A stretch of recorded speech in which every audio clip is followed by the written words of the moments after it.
Love this podcast? Support it and sponsor today. Simply head to ozcastnetwork.com for details. It's The In Show, Australia's only show dedicated to innovation from Adelaide, Australia and across the globe. Space is the place on the In Show podcast. It's David Grice and Troy Sincock, and space has been the theme this week. I kind of felt sorry for our next interview subject, David, because, you know, often we'll be in a studio or in someone's home, certainly a comfortable environment, but, you know, when it comes to speaking to some of the most impressive people we've had on this show, we kind of roll out the red carpet. But you decided to rip up the red carpet on this occasion, and you've taken poor Nathanael Miller out into the elements. He's got a background in mechatronics and aerospace engineering. He's really up to big things, and you really made him work for this interview. Well, I think we both had to work. We were in the open air in the park with the wind blowing and the planes flying over our heads. Well, we're talking about air and flight and all that stuff. Well, why not have the planes there? How did it come to be this way? Well, it just so happened that the only opportunity I could sit down with him for half an hour was in this moment where he was between meetings, and outside the building where he was meeting was a park, so we met there. Great. So what do you have to talk about? This guy's story is quite incredible, isn't it? Oh, my goodness. Like, he just started his career in building and then ended up in NASA. And I started by just asking him what his day-to-day looks like at NASA. So my day job is I work at NASA Langley Research Center, and what we've learned is that when you focus on the project, the effect of a project, you really can start shaping how people approach a problem. And so when we build teams, we start projects at the idea. We build a team around them. We send them out and figure out where the money is and what the right market is for them to go after. And then we run it out and we call it a build, fly, learn. We just build it, we fly it, and we learn what happened. And we find that when you do that and you do it for the first time, it really changes what people believe is possible. So what got you started on that path? Like, was aerospace something that you wanted to get into as a child? I mean, most people, most boys, I've got an 8-year-old son who just dreams of being involved in aerospace or flying or wants to be a pilot for Emirates Airlines or whatever. Is this something that started for you as a boy? Not hardly. No, I grew up building houses, and one neighbor gave me a lawnmower, and the other one asked me to cut their grass, and I told my dad I couldn't build houses with him anymore because I was making too much money mowing grass. And I made a reasonably absurd amount of money very quickly because if all you do is work hard and people pay you, it's the most amazing thing. So I had a landscaping company and hiring people, and I had a pretty good number of contracts, and I realized that I liked fixing the equipment better than mowing grass or running a business. Even though I really liked mowing grass, it's something just about you do landscaping, it's a mess and then it's not. It was really satisfying, and having money and freedom was really nice too. But solving hard problems was really cool. So souped up lawnmowers left me realizing that I needed to go to engineering school. So I quit the business. I was crazy. I went from lots of money to none as a student. That set me on a trajectory in engineering. A little while later, I went through junior college, community college in Virginia. And a little while later, I ended up at the university, and there was this guy up there, and he told us this whole story about how hard Mars was to go to. And it turned out he's the guy who figured out how to turn the Mars dirt into rocket propellant. And he had an opportunity for us to jump into. And he said, we've got 10 weeks. We've got an opportunity to fly, and we need to put something in it. What are the best ideas you have? And I changed from a kid who was running lawnmowers and fixing them and getting souped up lawnmowers to a kid who was thinking about delivering engineered platforms for scientific inquiry. And we put cancer cells in space 10 weeks later, I think, after that first meeting where I met him. And it was kind of off to the races from there. I've been a platform engineer since then. So putting cancer cells into space, what was the purpose behind that? I mean, obviously we're looking to try and cure. Was this sort of the early stages of looking at how the cancer cells actually behave in different environments? So my competency is a spark and a bolt. I'm a mechanical electrical engineer with a focus on controls. I wasn't at the time, and so I don't know anything about cancer. But what my researchers told us at the time, and I found out is very true still today, when you go to microgravity, everything about life changes.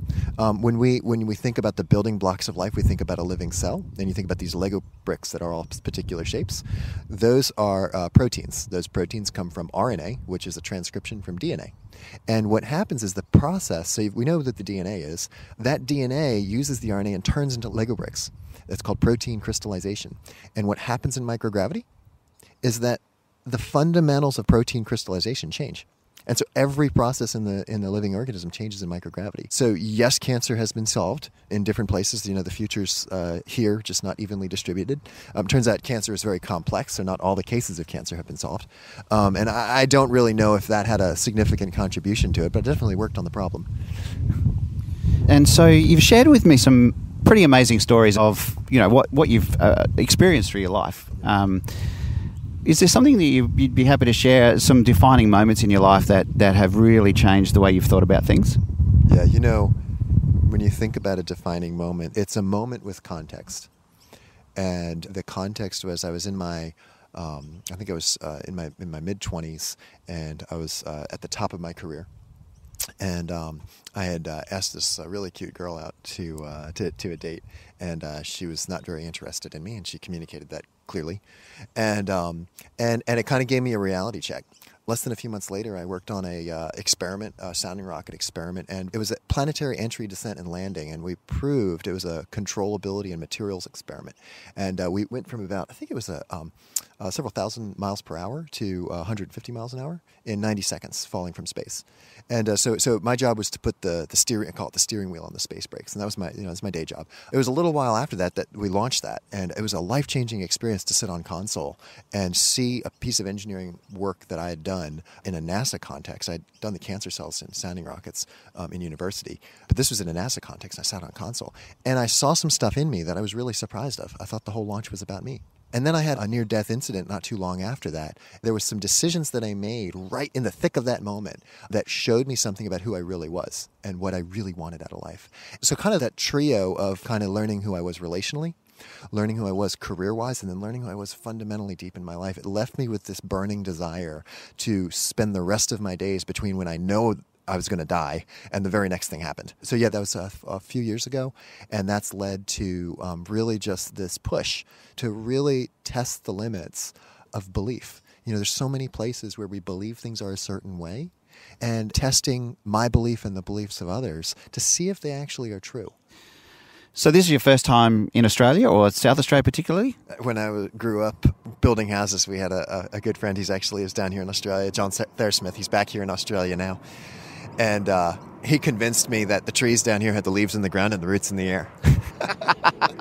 He said everybody walks around on their hands. And I was maybe 10 or 12 at the time. Australia's been this place of mystery and excitement since. And a lot of those myths have been dispelled. And as I have a lot of Australian colleagues, I've learned a lot to anticipate about Australia. And being here in South Australia and Adelaide, I can just say I haven't disappointed. That's great. So as far as coming into South Australia or Adelaide for the first time, I often wonder the perception that we give as a city to visitors as they arrive. And you've obviously seen also a lot of stuff around the innovation space that's going on here. What particularly has sort of attracted your attention the most in the few days that you've been here? Well, first off, I flew from Washington Dulles through Qatar to Adelaide, and so we're coming the wrong way around from Virginia, and I'll go back across the Pacific, and so kind of like in terms of the other side of the world, and for me, it's my first time actually wrapping the world once and ever. When I came to Australia, Philip drives me down the main drag. And I noticed there's two universities that are in really healthy tension and growing vibrantly.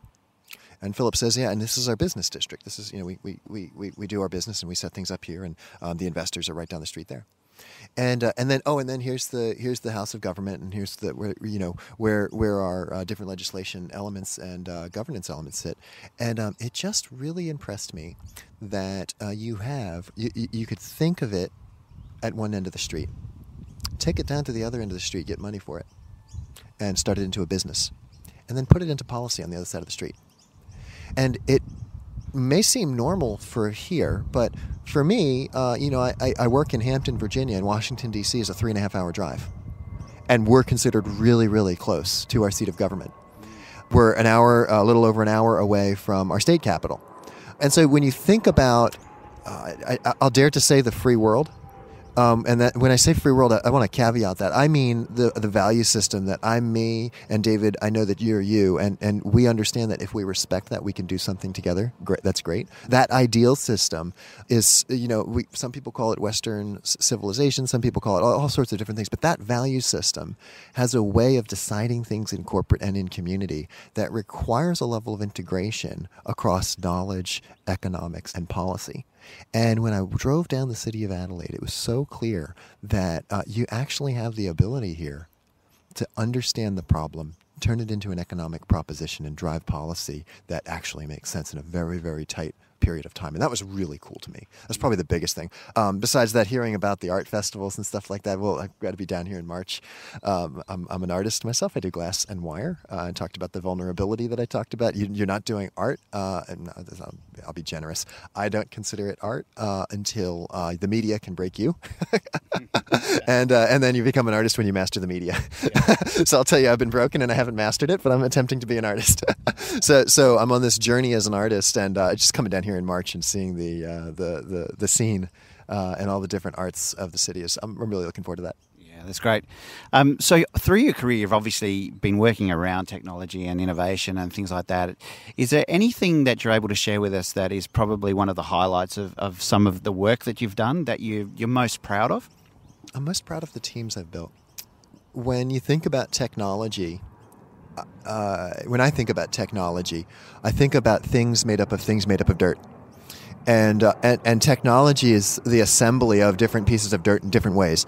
I think of an innovation as I put two things together in a new way, or I make a thing that already exists better. So kind of polishing the dirt. And when you get to software and computers and satellites, it gets a little bit more abstract, but at the essence of it, that's really what it is. And so when I think about technology and technology development, and you ask me what I'm most proud of, it's always for what? Why would you go build something? You know, if I want to take a tree, cut it down, and turn it into timber and make a house, it's because I want to live. I want a different kind of life, right? That's a technology. It's, taking some things that came out of the dirt and turning them into something, right? When I think about the technologies that I've worked on, and I've seen some stuff. I'm relatively early in my career compared to what's out there, and as soon as you see a lot, you realize that you haven't seen anything. And so I really haven't seen anything in some sense. And across all the stuff that I've seen in UAVs, in aviation safety, in planetary science, in microbiology, in robotics, in astrophysics, in planetary exploration, and all these different areas, the thing that really drives my heart and the thing that I'm most proud of is the teams that I've shaped that use technology to achieve a noble goal. That's really, really what I'm most proud of, and the teams that I've worked with to do that.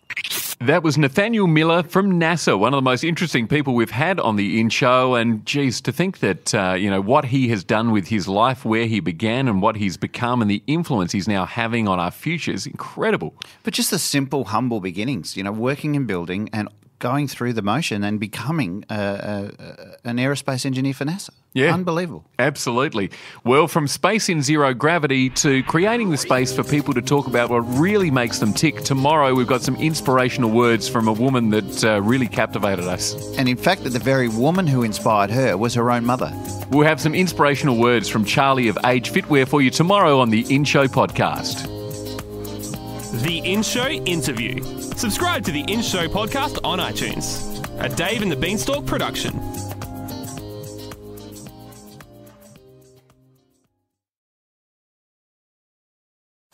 Love this podcast? Support it and sponsor today. Simply head to AuscastNetwork.com for details.